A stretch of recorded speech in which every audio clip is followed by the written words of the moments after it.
decimal plot number 9038 अंश area द्वारा मौजा घाटी किया खाता नंबर 2339 साधारण प्रशासन प्लॉट नंबर 9037 अंश एरिया 82 डिसिमिल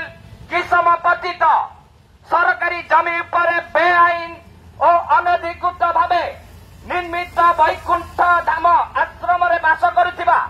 व्यक्ति तथा व्यक्ति विशेष मानक जन दि जे आसंता तारीख 17/1/2025 समय दिवा 12 घटिका सुधा उक्त स्थान परित्याग करने